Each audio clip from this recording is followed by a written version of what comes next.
A common punchline I hear from precious metals investors about what they'll do if the feds want to confiscate their precious metals again, or more likely if they get into some kind of a legal judgment where they have to liquidate their precious metals. A common punchline I hear is that they lost all their precious metals in a boating accident. I don't know what it is about boating that people get fascinated about. But I've been thinking about this, and I think the best one is that I spent it all on my girlfriend, because it's very believable here in the United States, and I've actually run into it before, and people who know me will not have too much trouble believing it, right? If my family member sues me, you know, if I run into trouble with, some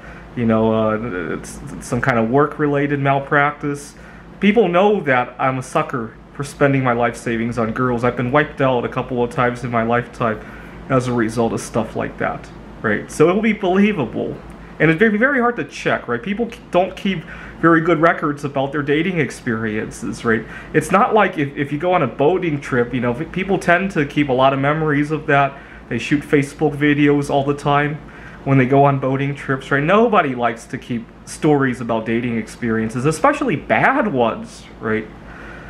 When I was working on my PhD, I almost dropped out of school because a girl was taking advantage of me. It was my first time getting into a serious relationship. It was only the second girl I ever, did that stuff with. And I just didn't know what was the proper boundaries to set with the girl. The final straw was that she had children from a previous relationship. She had 2 children. And I was helping them out, and one day she comes crying to me about how her kids are starving and all that, and asking me for money again. And I'm looking at what she's planning on feeding her children, and I'm a very health-oriented person. I looked at that, and you're not even feeding them food. If I'm gonna feed your children, at least I want to see some real food, right? Not fast food, not processed foods. Now, during the time I was with her, I sold half of my precious metals. It was not a lot to begin with at the time. I wasn't doing well in school. I was constantly stressed. I wasn't eating well myself because I was spending all my money on her. We lived in Rochester, New York, where you can find a lot of roadkill to eat. And I was eating a lot of roadkill.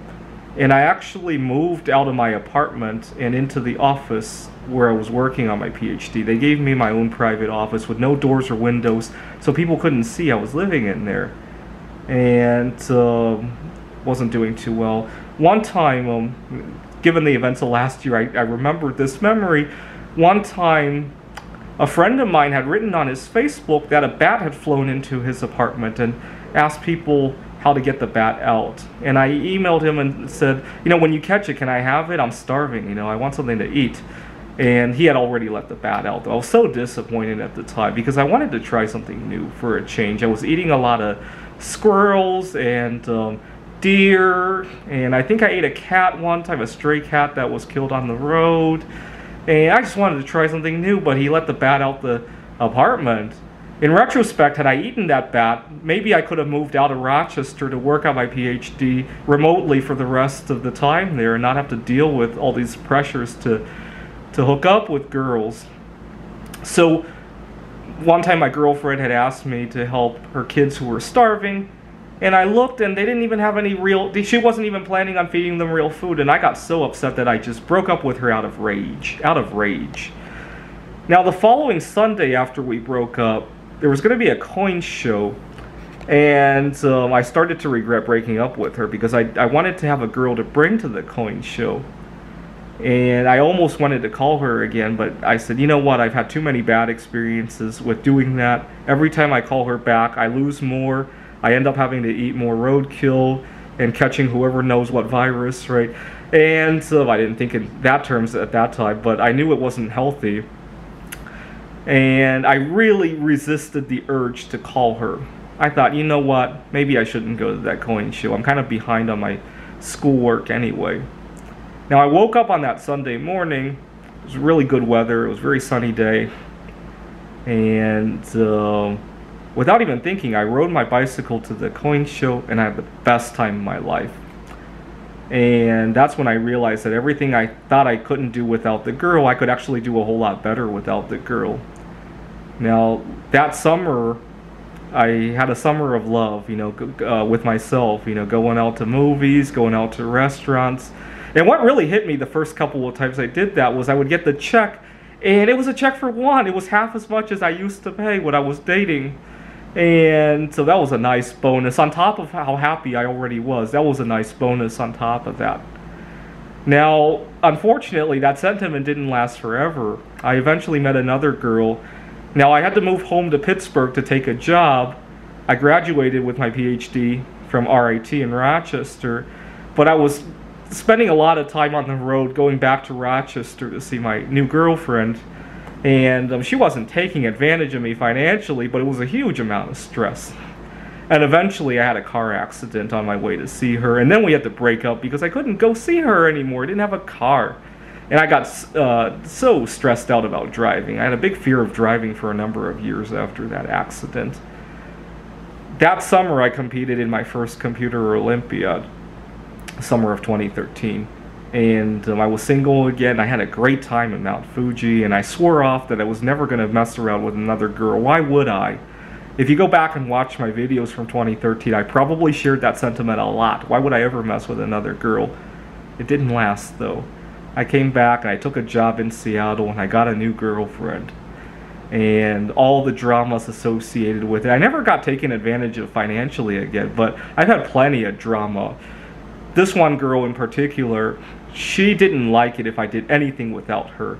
I was competing in the Computer Olympiad. I would go to tournaments. I would get involved with other activities that she didn't appreciate. And she got really jealous. She thought I was cheating on her. And in a way, I kind of was, but not with another girl, but with myself. I remember thinking it of as a lover's triangle, but except that, both two sides of that triangle were myself, right? And we broke up. One night, I was busy writing computer games, and I was late getting to her home to see her, and she thought I was seeing another girl, and I got into another rage, and I broke up with her. Now, when I left her home to drive back to my home, I was lost in thought, angry, confused, and just wondering, what a relationship is all about. And I was lost in thought, and I ended up driving to Ellensburg by mistake. From Seattle! I was only supposed to drive to Redmond, and I ended up in Ellensburg. I was so confused. When I got to Ellensburg, Jupiter and Saturn were out, the Milky Way was out, and I just had such a good view, and I forgot all about the drama with the girl, and I swore off I was never going to mess around with another girl again. Now, I had such a good view of Jupiter and Saturn that I decided to do some Googling about, when would be the best time to see them, and I learned about the Great Conjunction that was going to happen in 2020, December 21st, 2020. And so I remember thinking that, this would be a great place for somebody else to have a honeymoon. I was never going to mess with another girl again, so I didn't think I was going to have a honeymoon there. Well, I kind of did with myself. But I thought that would be a great time for a honeymoon. I learned about the solar eclipse in 2017, which I went to see in Salem, by the way. And I swore off, never, ever again would I ever even think about another girl. It lasted a year and a half. I was at a chess tournament, and got a great connection with this girl, and her parents were very fascinated with what I was doing at the time, and we had, that was one of the more peaceful relationships I ever had. Not too much drama. I got to be myself during the time. She got to be herself during the time. The problem is that we loved ourselves a whole lot more than each other. I think that was the main problem. So, in March of 2020, we really got a test of who do we love better, right? Because we had to stay with ourselves, and we discovered that we loved that a whole lot better than each other, and we broke up. And I swore off never, ever, ever again. Now, in the spring of 2020, I was lonely, and we had just reopened our restaurants to takeout only, and I started going out on solo sexual dates again, right?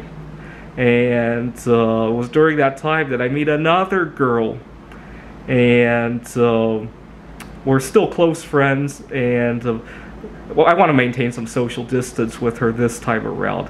But you know, if the feds ever come knocking, she spent all my money, unfortunately. And actually, you know, she spent so much of my money that I haven't been eating too well, and I better quarantine again because I just had some bat soup. I'm sorry, feds. Why don't you leave? I need to quarantine for 2 weeks. You know, the girl, she spent all my money. That's too bad, you know. Thanks for watching.